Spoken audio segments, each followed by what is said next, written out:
Eh, Sekarang kan kalian sudah dunianya sudah kerja kerja, bukan bukan dunia di sekolah. Jadi kalau manggil saya ya boleh panggil saya kakak atau abang gitu. Oh ya siapa gitu. Akhirnya ya sudah. Akhirnya ya suatu kebanggaan mereka nggak apa namanya nggak setelah lulus sekolah tuh mereka mendapatkan pekerjaan gitu. Oke. Jadi Gitu Pak Pak Hendro Dian. di SMP ngajar SMK juga gitu ya? Sekarang saya ditugaskan di SMP Pak Dian. Oke. Sebelumnya di SMK ya? Sebelumnya di SMK. Waktu Oke. online itu saya pegang tiga Pak. Jadi ada dari Hmm. SMK, SMP, sama SD. Nah, Oh, oh di iya, sekolahnya itu ada tiga, SMK, SMP, iya. SD, SD, S- SD, SMA, SMP, sama SMK Pak. ya, langsung SMK ya. Jadi langsung mempersiapkan mereka untuk bisa kerja mandiri ya. Iya Pak Dian. Oke, oke, Gitu oke. Bapak Ibu kisah saya. Jadi Terima ya kasih. merindukan masa-masa seperti itu ya, Pendru ya.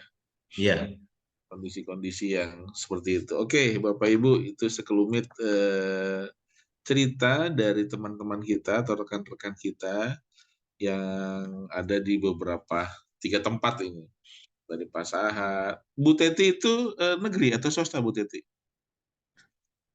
Sekarang saya negeri Pak, dari Bunda Mulia Betel ke 273 tuh teman saya Pak Sahat sama Pak Agus Oh, sama Purwaslam. Pasahat. Sekarang di Oh, 40, sekarang saya di SMP 40 Pak. SMP 40. Jadi Oke. Sekarang beredar-edar udah ASN ya. udah Pak. Udah. Udah sarpras saya Pak. Oke. Ya, ya Bapak Ibu, sambil nanti kita mendengarkan cerita yang lain, kita akan meneruskan. Bapak Ibu, di sini nih dari cerita-cerita yang disampaikan oleh teman-teman kita dari Pak Sahab, Bu Teti, kemudian ada Pak Andrew, ada orang yang di belakang layar atau ada orang yang eh, orang lain di luar diri kita yang bisa mewujudkan kerinduan-kerinduan tersebut. Siapakah sosok yang dapat mewujudkan kerinduan-kerinduan yang ada tersebut? Saya mau ke Pak Sahat dulu deh. Pak Sahat, kalau kerinduan-kerinduan yang Bapak nanti-nantikan itu kira-kira sosok siapa Pak dan mengapa dia? Tuh, melo lagi nih saya, Pak. Yang saya rindukan itu sosok sampai sekarang, Pak. Mungkin nggak tahu apa salah ya menurut agama. Sosok yang paling saya rindukan itu adalah seorang ibu. Walaupun ibu saya sudah almarhumah, tapi Hmm. dia tetap masih hidup di di masa. Jadi makanya tadi kan di cerita saya, Pak, kalau Hmm. ada siswa yang tidak patuh, terutama ke ibunya, Hmm. lawan saya air mata saya, Pak. Jadi itu Oke. sosok yang saya rindukan. Seperti yang tadi itu perubahan perilaku siswa saya yang sudah jadi polisi, justru sekarang sudah menjadi daerah Serang Sono, dia selalu telepon saya menanyakan kabar. Ya itu, jadi sampai sekarang eh, itu Pak, seorang ibu yang sosok saya rindukan. Hmm. Jadi sosok seorang ibu yang bisa mewujudkan kerinduan itu hilang ya Pak ya. Ya, betul Pak. Itu yang membangun karakter Pak Sahat dari Siap. awal sampai sekarang ya Pak Sahat ya. Yang sampai Pak Sahat sekarang bisa berdiri tegak dan sekarang eh, bisa berdiri di atas gitu. Jadi sosok seorang ibu itu sangat berarti sekali ya Pak Sahat ya. Sangat berarti sekali. Karena Ada yang sangat dalam oleh seorang ibu Pak ke Pak Sahat ya kalau boleh cerita dengan sih karakter. saya feedback ya ke belakang. Eh saya berkeluarga, anak ayah sama ibu tuh 9 orang. Jadi ayah Hmm, polisi, mungkin mereka nikah dulu Pak, itu usia ayah dengan ibu saya jauh ya Pak, belasan tahun gitu. oke. Nah, jadi Itu Pak, saya asli dari mana Bapak? Medan. saya dari Medan tapi gede di Aceh, Pak. Ayah dan ibu tugas di sana. Nah, mungkin pada saat saya usia 3 tahun saya tidak mengenal sosok seorang ayah. Ayah saya udah almarhum. Jadi Oke. yang saya lihat kok orang lain punya bapak ya gitu loh Pak. Namanya masih kecil kan. Hmm. Nah, jadi eh, ya saya sangat dekat sama ibu. Kebetulan saya anak bontot, anak nomor 8 sih adik saya, adik perempuan. Sehingga Hmm. saya dulu nggak mau merantau. Saya harus dekat sama ibu terus. Oke. Sehingga saya waktu kuliah di kota yang berbeda. Jadi kalau mama itu kurang sehat, ada Hmm. kontak batin ke saya, Pak. Misalnya, mohon maaf, saya ke kamar mandi, saya kelicit, tapi saya nggak apa-apa. Wah, pasti mama kurang sehat nih. Langsung begitu saya pulang, Pak, lihat mama. Oh, luar Ke biasa rumah. ya. Ah, ah. Nah, jadi, loh, kamu kok pulang? Baru 2 hari ngekos, kok udah pulang? Mama sehat, saya bilang. Kebetulan saya kemarin kepreset di kamar mandi, tapi saya nggak apa-apa kok, nah, katanya gitu. Nah, itu, mah kalau mama kurang sehat, saya ada kontak batin ke saya. Hmm. Hmm. Dimanapun itu. Jadi makanya dulu saya malas merantau, Pak. Waktu tamat kuliah saya sebenarnya ikatan dinas ke Indonesia bagian timur karena saya ngambil proyek pemerintah dulu ya, Pak. Eh, Itu apa tadi Pak? Ikatan dinas apa? ikatan dinas apa namanya P3TK, Pak, proyek pengembangan tenaga kerja. Jadi kita kuliah di situ dari bayar pemerintah setempat. Oke, oke. Di Tamat Bali langsung berarti ya? kita di SK kan. Cuma saya ke Indonesia bagian timur. Zaman dulu kan nggak ada pesawat, Oh, nggak ada ini, cuma Indonesia saya di laut Timur. kumpulan. Nah. Jadi ya udah berangkat aja kata mama enggak. Nah, abang-abang Hmm. kakak saya kan udah pada, Hmm. saya nggak mau ah jauh nanti sama masih diurus aja deh Hmm. mah mutasinya. Yang harus kamu Hmm. jalani 2 tahun 3 tahun. Udah ya itu. Nah jadi itu Pak, melekat sekali sampai kontak batin saya kalau mama kan adik-adik saya yang nomor 9 aja udah nikah ikut suami, tapi di kota itu Pak paling ada jarak 3 kilometer. Nah jadi Hmm. saya kalau waktu kuliah itu kalau mama kenapa-kenapa langsung ada kontak batin ke saya, Pak. Waduh, pasti mama ini kurang Oke. sehat gitu. Saya langsung pulang, Pak. Dan memang pulang nak, katanya gitu, Pak. Mama sakit ya? Ya, kayak gitu. Itu, Pak. Yang paling saya rindukan mungkin buat teman-teman juga bisa ke saya ini inspirasi kebaikan. Itu Pak Dian dan teman-teman. Oke. Oke, terima kasih Pak San. Sekarang saya ke Pak Nurdin nih. Pak Nurdin kan tadi belum bercerita tentang kerinduan, apa yang dirindukan. Tapi kita langsung tanya aja ke Pak Nurdin nih, sebelum ke Pak Andrew dan Bu Teti. Pak Nurdin, Siap, kira-kira Pak Nurdin siapa? siapa di balik layar atau siapakah orang yang bisa mewujudkan kerinduan yang Bapak alami sekarang ini? Ya, baik. Mengapa dia satu sosok yang bisa mengabulkan kerinduan itu? Silakan Pak Nurdin. Atau ada cerita lain di balik kisah itu? Silakan Pak Nurdin. Baik. Ya, terima kasih, Pak. Ini saya yang kelima kali, Pak ya. Orang yang kelima. Baik, saya dari SMP 216, Pak ya. Kita mulai. Kalau sosok dari kerinduan yang selama hidup saya sudah pasti yang disampaikan oleh Pak Sahat, Pak Andrew, dan Ibu Teti sebetulnya semua setiap orang pasti kerinduan itu pasti ke orang tua ya Pak ya. Tapi saya punya orang yang selanjutnya Pak. Yang pertama itu ibu, yang kedua ayah, tapi ada orang ketiga ini yang saya selalu rindukan, yaitu kepala sekolah saya di swasta Pak, waktu itu Pak. Ya, kepala sekolah saya itu waktu di SMP perguruan Cikini waktu 15 tahun yang lalu. Nah itu dia seorang kakek ya, kalau di swasta itu kan umur 63 itu kan masih bisa memimpin, dan masih bisa kepala sekolah. Jadi dia ngomong banget kepada bapak dan ibu guru.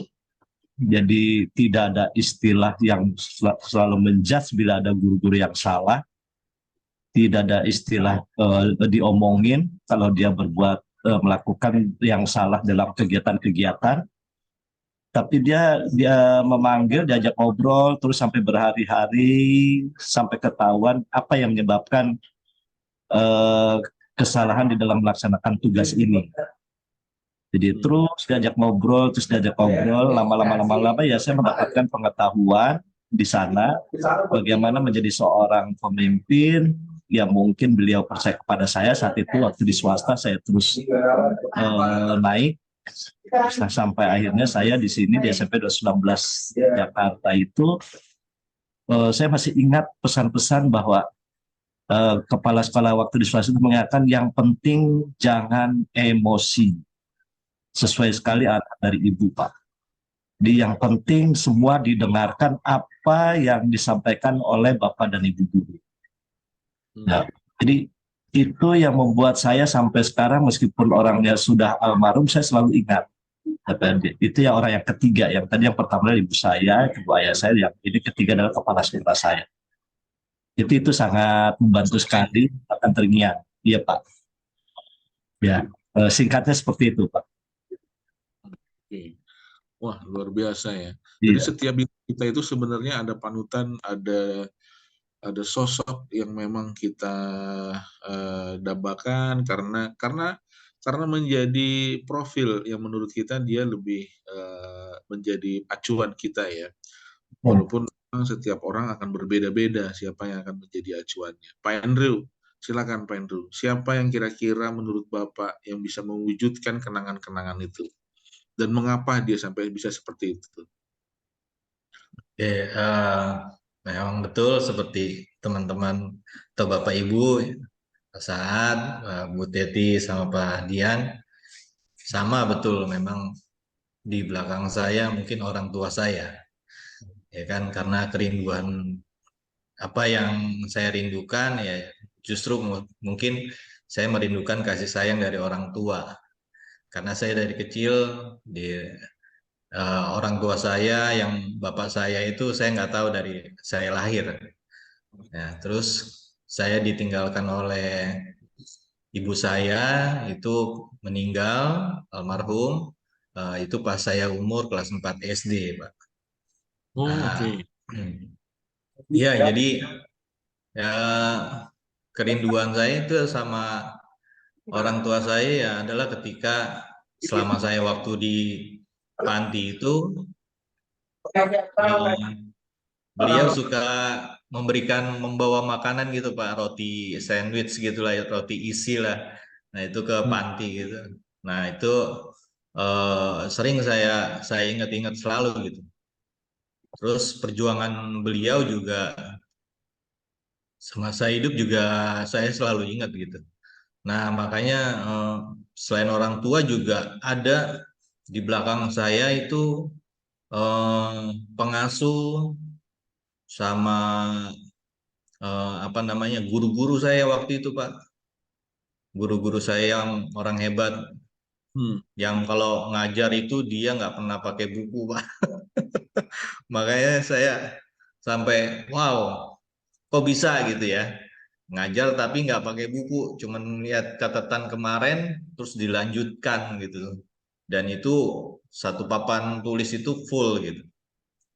Terus tambah lagi guru-guru juga yang hebat secara eh, batin kerohanian. Guru namanya Bu Maria waktu itu saya ingat, Bu Maria. Bu Maria ini juga pengasuh dan guru di sekolah saya Pak. Dia bimbingan konseling sama guru bahasa Inggris waktu itu. Nah dia selalu mengajarkan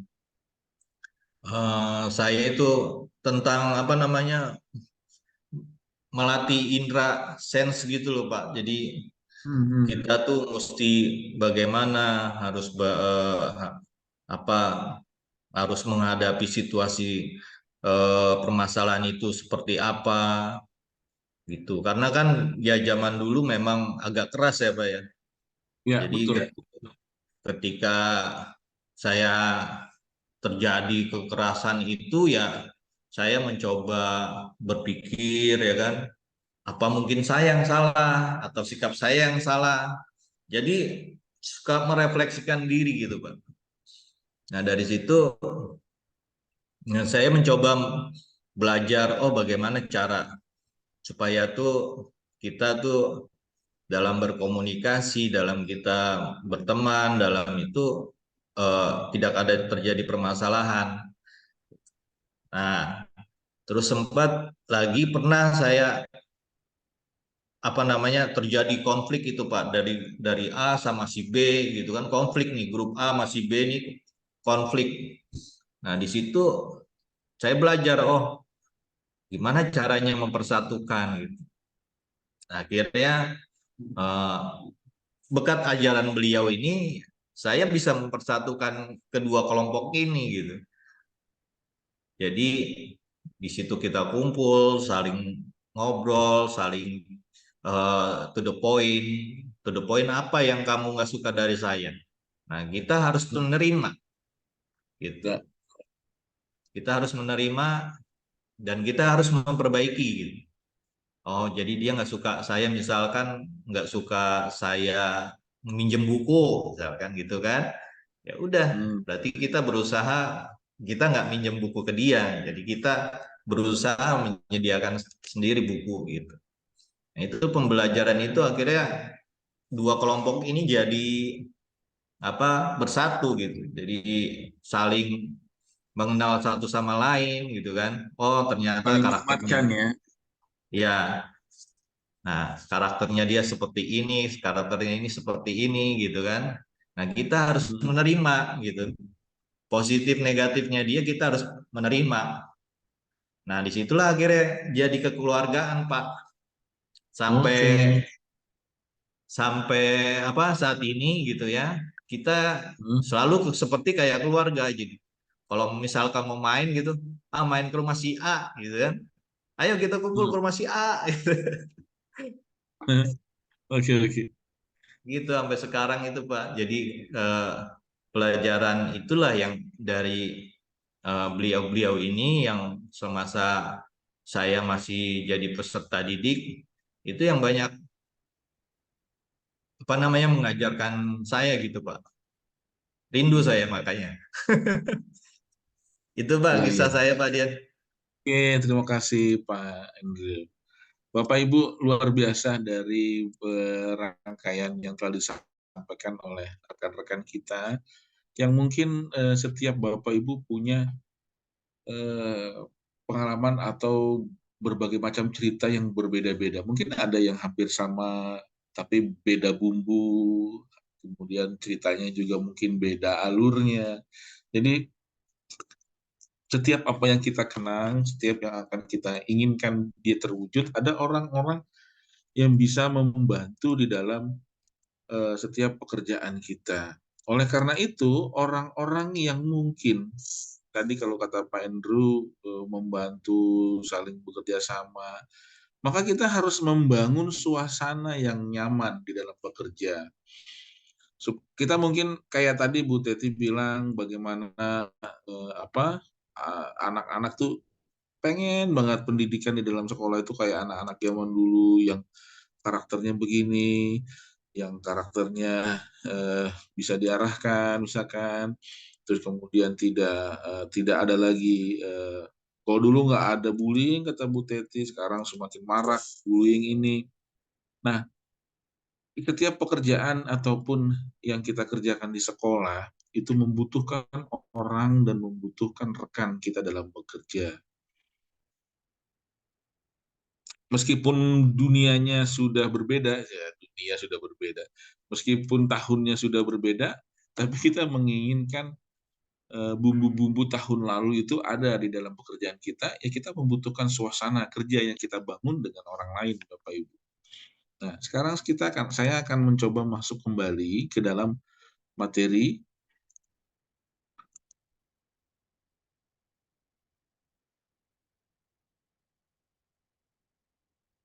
Nah, mengapa setiap ada orang lain yang terlibat di dalam harapan kita? Bapak Ibu, setiap tahun akan berbeda tempat. Mungkin ada yang berbeda tempat, kayak Bu Teti aja udah berbeda tempat. Pak Andrew yang tadinya mengajar SMK, kemudian sekarang mengajar SMP. Begitu saya juga akan pernah berbeda tempat atau berbeda situasi. Tapi kita masih bergelut di dalam pekerjaan yang sama, misalkan mendidik. Kita membutuhkan orang-orang yang tadi ya, yang Pak Andrew ceritakan, Pak Nurdin ceritakan, itu adalah ada orang-orang ketiga, orang lain yang kita butuhkan di dalam mewujudkan harapan-harapan kita. Entah itu dalam kehidupan kita, bisa juga di dalam proses pekerjaan kita, kita mengajar dalam sehari-hari, kayak Pak Nurdin bilang ada sosok ketiga yaitu dulunya menjadi kepala sekolah di sekolahnya Pak Nurdin pada saat itu, yang sekarang sudah tidak ada, tapi kan rasa-rasa hasil binaan atau rangkulan dari kepala sekolah zaman dulu kan masih diharapkan ketika kita pindah sekolah ya Pak Nurdin ya, masih kita rasakan ingin ada sosok-sosok yang seperti itu. Jadi kita butuh orang lain dalam mewujudkan cita-cita kita. Kita tidak bisa sendiri, jadi kita membutuhkan sosok orang lain. Bapak Ibu, sebagus-bagusnya kita, meskipun misalkan udah S2, Pak Sahat udah S3, Pak Nurdin sudah S2, Pak Andrew bisa nanti suatu saat menjadi kepala sekolah, Bu Teti bisa jadi kepala sekolah misalkan. Tapi kita membutuhkan orang lain untuk terlibat di dalam pencapaian harapan-harapan kita di setiap langkah kita. Sepinter-pinternya kita, meskipun kita sudah akademik pendidikan apapun, saya masih membutuhkan guru di sisi saya dalam menjalankan di sekolah. Saya masih membutuhkan sosok administrasi. Misalkan ya nanti Pak Nurdin udah kepala sekolah apa gimana Pak Nurdin? Gimana? Wakil, Pak. Oh, wakil. Ya. Ketika Pak Nurdin nanti jadi kepala sekolah, Pak Nurdin membutuhkan administrasi orang-orang yang bekerja di bawah Pak Nurdin kalau menjadi kepala sekolah suatu saat nanti. Nah, Pak Nurdin akan menduplikasi sosok tadi, orang ketiga yang menurut Pak Nurdin adalah kepala sekolah yang semasa hidupnya sampai umur 63, dia tetap menjadi seorang guru dan kepala sekolah, karena dedikasi dia di dunia pendidikan. Pak Nurdin bisa menduplikasi hal seperti itu di dalam benaknya beliau, tanpa diatur atau tanpa direkayasa. Itu karena tadi itu sudah mendekam lama di dalam alam bawah sadar Pak Nurdin, sosok tersebut. Sehingga itu akan keluar sendirinya, kemudian akan dicontoh oleh Pak Nurdin. Nah, keterlibatan sosok itu, walaupun sudah beliau tidak ada, tapi karena beliau itu sudah mendekam lama di memori Pak Nurdin, dan menurut Pak Nurdin beliau adalah yang sempurna, yang paripurna sebagai sosok yang bisa diambil contoh, maka secara tidak langsung Bapak Ibu. Nah, inilah kesempatan kita untuk membangun penguatan karakter di sekolah menjadi guru yang akan terpampang di dalam pikiran anak, kemudian di dalam hati mereka, karena mereka melihat sosok kita. Saya ingin bertanya ke Pak Nurdin, kepala sekolah itu apakah dia menciptakan dirinya seperti itu, Pak Nurdin? Menurut Pak Nurdin gimana? Saat selalu menciptakan itu, Pak, kondisi kekeluargaan. Nah itu, Ya. beliau menciptakan suasana itu ya Pak Nurdin ya. Dan secara tidak langsung dia langsung terekam di memori kita, Pak Nurdin dan guru-guru yang lainnya. Begitupun saya juga punya sosok hebat yang menginspirasi di dalam diri kita. Nah, yang paling penting bagaimana kita menguatkan karakter di dalam kelas atau di sekolah kita adalah membuat diri kita itu menjadi sebuah inspirasi bagi peserta didik kita semua. Bapak Ibu mungkin pernah merasakan begini. Pak Nurdin wakil apa nih? Kesiswaan? Siswaan, Pak. Nah, kesiswaan. Biasanya kalau wakil kesiswaan momok tuh ya. Anak-anak tuh udah pada takut aja tuh. Terlalu banyak pembicara. Betul. Tapi ketika Pak Nurdin berjalan di sekolah, meskipun beliau wakil kesiswaan, tapi anak-anak itu nggak ada rasa yang risih, atau anak-anak tidak ada rasa yang nggak mau ketemu. Kalau ada yang nggak mau ketemu kan, misalnya kalau berpapasan sama Pak Nudun, kabur dia Ya, lewat nggak ada. jalur mana. Tapi tapi ketika kita papasan dengan mereka, mereka menyapa kita, mereka salama, mereka bercanda, itu jadi sudah terbangun chemistry yang baik antara kita dengan siswa. Nilai lebih yang tidak bisa kita pungkiri, Bapak Ibu. Kita merasa, aduh saya kok kayaknya kurang banget sih sama siswa saya. Pak Nurdin merasa begitu ya karena kesiswaan. Tapi jangan lihat situnya. Coba Bapak kalau berjalan ketika anak menyampiri, kemudian mereka tiba-tiba curhat, itu ada kelebihan yang sebenarnya kita bangun di mereka. Itu ada kelebihan yang tanpa kita sadari, kita sudah membangun hal itu dari awal kepada mereka. Tanpa kita sadari, kita membangun suasana itu. Kita membangun keadaan itu. Makanya di awal ada perasaan apa, kerinduan apa, itu kita membangun suasana itu.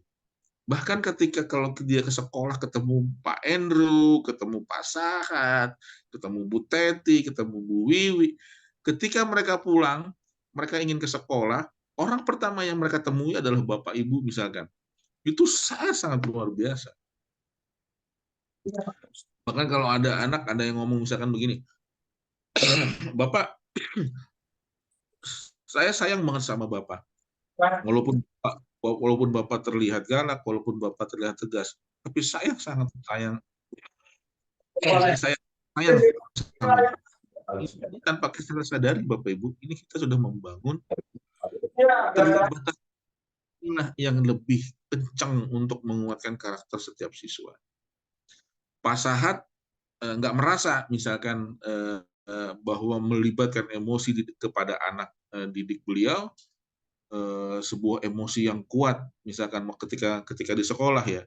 Tapi ketika siswanya menjadi seorang polisi, kemudian berhasil, bahkan dipindah ke Serang, beliau polisinya masih mengontak Pak Sahat, artinya masih meng-SMS Pak Sahat, itu ada keterlibatan emosi yang luar biasa, Pak. Kalau sampai sekarang dia masih WA ya, Pak ya, dan mengendak kabar, itu ada keterlibatan emosi yang luar biasa yang membentuk anak itu karakternya kuat. Kita jangan pungkiri, meskipun anak itu kita hanya menjadi orang kedua di sekolah, orang kedua dari orang tua. Kalau di sekolah kita menjadi orang tua pertama, ya. Tapi anak bisa lebih dekat dengan guru dibanding anak lebih dekat dengan orang tua. Ini sering saya dapati orang tua ngomong begitu. Bapak aja deh Pak yang gali, Bapak aja deh yang curhat sama anak saya. Kalau sama saya nggak cerita, tapi kalau sama guru-gurunya dia cerita. Itu maka saya bilang, terkadang anak tuh lebih dekat dengan guru dibanding anak dekat dengan orang tuanya sendiri. Sampai-sampai anak kita aja lebih dekat sama guru lain, meskipun kita guru ya Bapak Ibu. Meskipun kita guru, anak kita lebih dekat dengan gurunya dibanding dengan orang tuanya seperti kita. Nah, jadi keterlibatan orang dalam harapan-harapan atau membentuk sebuah karakter itu sangat kuat. Kenapa keterlibatan orang tadi sangat kuat dan membentuk kekuatan emosional itu bisa terjadi, karakter anak itu terbentuk. Pak, poin penting penguatan karakter itu ditumbuhkan. Ditumbuhkannya dengan cara apa? Cara dia mencari sosok inspirasi di dalam tubuhnya. Maka tadi saya selalu berbicara, kita menjadi inspirasi nih. Kalau kita menjadi inspirasi, kita akan menjadi sebuah teladan. Kenapa anak SMK-nya Pak Andrew itu sampai bilang terima kasih ketika dia tamat? Ucapan Pak Andrew kepada mereka itu lebih kena dan lebih masuk ke dalam mereka, sehingga menginspirasi mereka di dalam pikiran mereka, sehingga ketika mereka berbuat, dia ingat, oh iya ya, Pak Andrew dulu pernah ngomong gini, jangan deh. Ini keteladanan yang muncul di dalam tubuh kita, di dalam diri kita, yang sebenarnya setiap langkah kita itu menjadi teladan bagi siswa kita, Bapak Ibu. Makanya tadi saya bilang bahwa semuanya perlu direncanakan, perlu. Semuanya perlu ditumbuhkan, perlu ditumbuhkan. Kita ingin membentuk anak seperti apa, itu perlu ditumbuhkan dan kita menjadi teladan. Jadi ini makanya karena kemarin kita berpikir bahwa bukan berpikir, kemarin kita sudah tahu bahwa anak-anak SMP itu berpikirnya konkret, lebih konkret. Jadi apa yang mereka lihat, apa yang mereka rasakan, apa yang mereka dengar, apa yang mereka sentuh, itu akan mereka lakukan. Karena mereka berpikirnya konkret, konkret sekali. Apalagi anak-anak kelas 7 yang lebih kepada sikap-sikap behaviornya tadi, humanisnya tadi. Mereka apa yang tingkah lakunya, behavior tadi, tingkah laku mereka, tingkah laku yang mereka lihat, mereka akan langsung terapkan itu. Kalau anak kelas 9 mungkin masih bisa berpikir, kita bawa berpikir kritis, kita berpikir lebih dalam. Tapi kalau anak-anak kelas 7, bahkan anak-anak fase dari cara berpikir konkret ke berpikir analitik, itu masih ada fase-fase yang jauh, anak-anak kelas 8. Masih harus bisa dikasih kita bimbing, oh ini yang baik, oh ini yang... Kalau anak kelas 9 mungkin kita masih bisa dengan cara menasihati ceramah yang lama banget, bisa. Tapi anak kelas 7, Pak, Bu, mereka melihat dan mencontoh. Oleh karena itu mereka, pertama yang kita tumbuhkan dan kita tanamkan di anak kelas 7 adalah contoh, inspirasi bagi mereka, dan bagaimana mereka meneladani setiap guru yang mereka temukan di sekolahnya. Lalu bagaimana cara menumbuhkan dan menguatkan karakter? Nah, mari kita belajar sama-sama ya Bapak Ibu. Jadi bukan Bapak Ibu saja yang belajar, saya pun masih belajar. Yang pertama adalah kita menjadi fasilitator di dalam sekolah. Kita menjadi peran seorang orang tua, kita menjadi fasilitator, kemudian kita menjadi guru di sekolah. Kita mencoba untuk menjadi semua itu di sekolah kita. Caranya bagaimana? Cari pilihan kata yang bijak kepada peserta didik kita. Karena ini adalah anak kelas SMP, lebih banyaklah kita bertanya dan berdiskusi. Kemarin generasi Z adalah demokrasi ya. Jadi lebih banyak berdiskusi. Kalau api itu panas dan bisa membakar, apakah begitu? Kalau anak-anak konkret, Pak, anak-anak konkret ya, anak-anak yang dasarnya adalah berpikir konkret, api itu jangan dimainin. Semakin dilarang, maka mereka akan semakin mencoba. Itu anak-anak konkret. Kalau anak-anak yang sudah dewasa, kayak SMA atau SMK, dilarang, dia akan berpikir di dalam dirinya, karena dia masih bisa berpikir sendiri. Tapi kalau SMP, kita mencoba membantu dia untuk menemukan jawaban pada sesuatu yang dilarang misalkan, atau sesuatu yang negatif. Kenapa api itu tidak boleh dimainkan? Bantu dia untuk menjawab. Oh karena ini Pak, karena ini. Nah kalau dia kita mainkan secara semau kita, apa yang akan terjadi? Dia akan menemukan jawabannya sendiri. Maka bertanya di dalam sekolah kelas atau di dalam sekolah itu lebih menguatkan mereka. Kemudian memilih apa yang dipelajari. Tadi dari hasil bertanya, kemudian kita brainstorming terhadap siswa, kemudian mereka akan menemukan kesimpulan-kesimpulan yang di dalam diri mereka itu masih asumsi. Maka kita membantu kesimpulan-kesimpulan itu untuk menemukan jawaban-jawaban yang tepat. Selain dari cara berbicara, kemudian pilihan kata, ada satu lagi fasilitas ya, cara tekniknya apa? Dari sebuah gambar. Kenapa? Gambar dapat menginspirasi tindakan. Contoh, kalau kemarin itu kan Pak Sahat, saya masih ingat, mengumpulkan emoticon ya, kemudian memilih, ini gambar, gimana kan kondisi kamu saat ini, emoticonnya dikasih, wah dia kemarin ceria, Tapi hari ini bisa aja dia sedih, bisa aja besokannya dia ketawa, bisa. Atau Bapak Ibu masuk kelas, ayo anak-anak sekalian, Bapak ingin tahu kondisi kalian saat ini yang menjadi wali kelas atau mungkin mata pelajaran ya, Budi Pekerti bisa. Bapak ingin tahu kondisi kalian dan suasana hati kalian, silakan gambar apapun di kertas yang meluapkan perasaan kalian.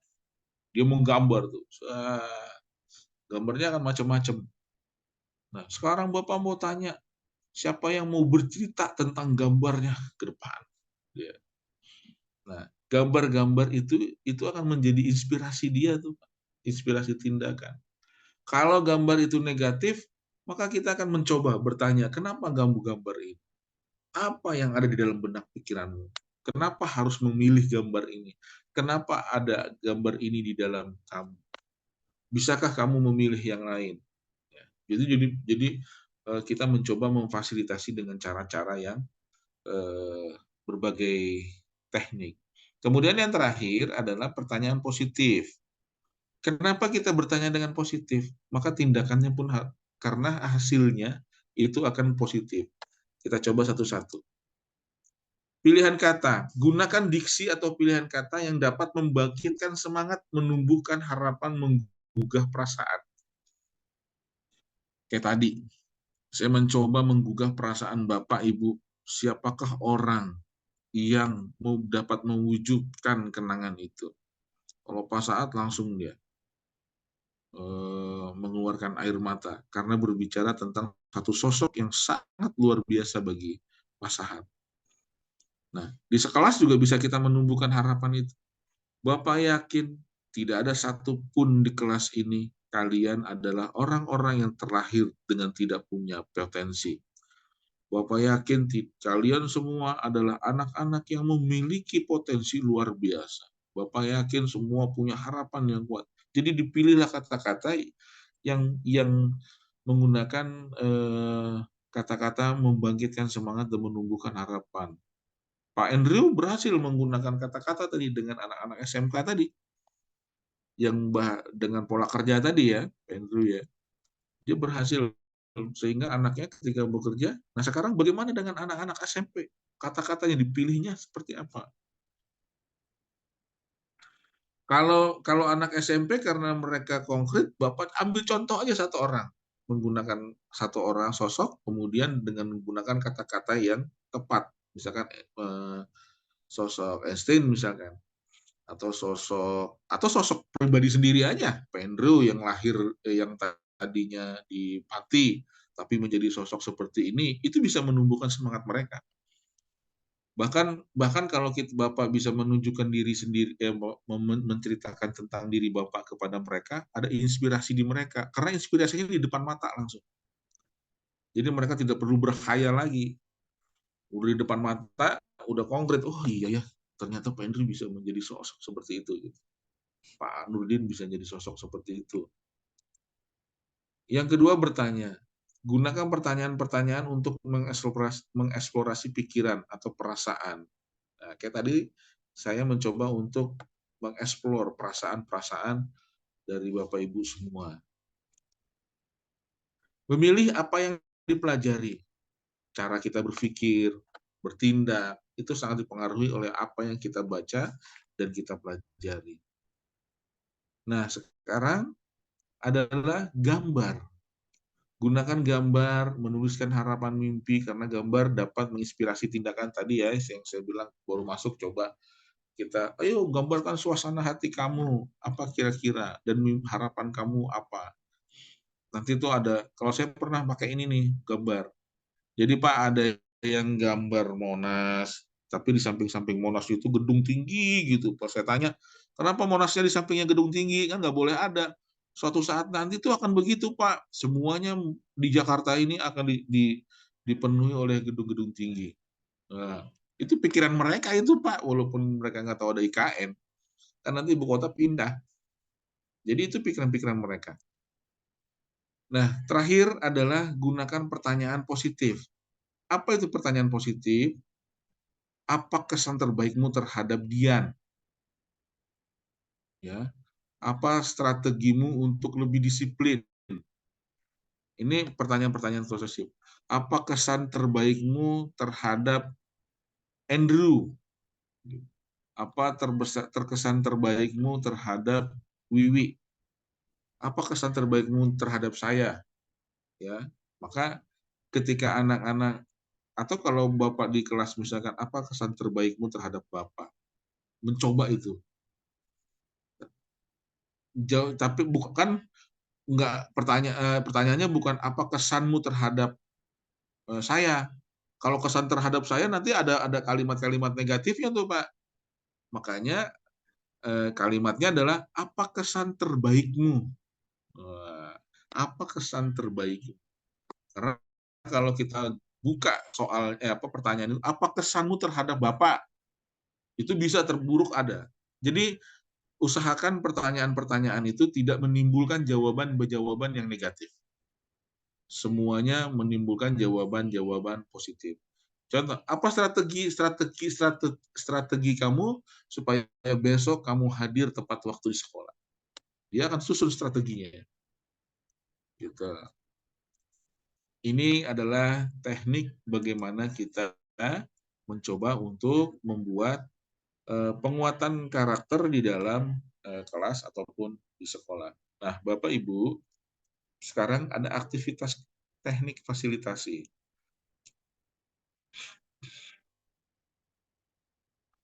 Nanti saya akan kirimkan di grup WhatsApp. Aktivitas teknik fasilitasi penguatan karakter. Penjelasannya, setiap peserta bergabung di dalam kelompok, dan kemudian setiap kelompok diminta untuk mendiskusikan hal-hal yang terdapat pada tabel di bawah ini. Aspek perubahan, membangun suasana kerja yang baru, lebih positif dan nyaman. Strateginya apa? Contoh misalkan, membangun emosi yang baik, contoh aja.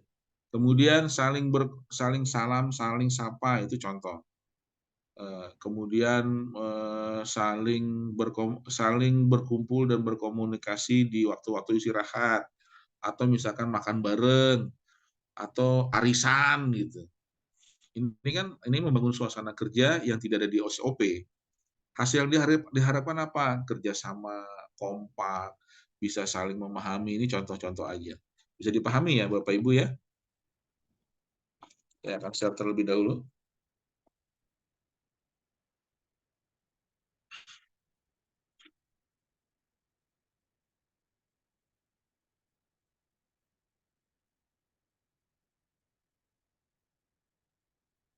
Ini share dulu.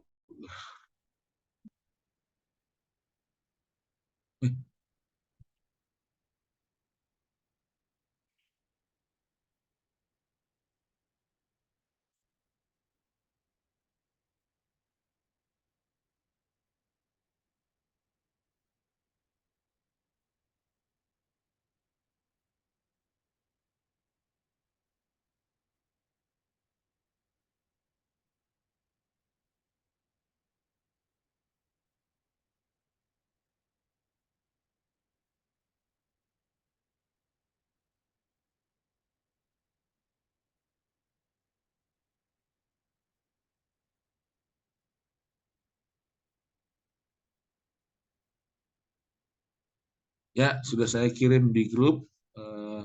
Kemarin sudah pembagian grup ya, Bapak Ibu ya. Ya, Pak Andrew kemarin sudah pembagian grup ya, Pak Rasad. Sudah Pak. Oke. Sudah Pak Dian. Jadi ada 5 ya. Iya. Baik, saya akan breakout room. Ya, silakan Bapak Ibu bergabung di room 1 ini kelompok 1 ya, room 2 kelompok 2, room 3 kelompok 3, room 4 kelompok 4, room 5 kelompok 5. Silakan Bapak Ibu langsung bergabung ke roomnya masing-masing. Dan berdiskusi tentang kerja kelompok yang ada di grup, sudah saya kirim Word-nya.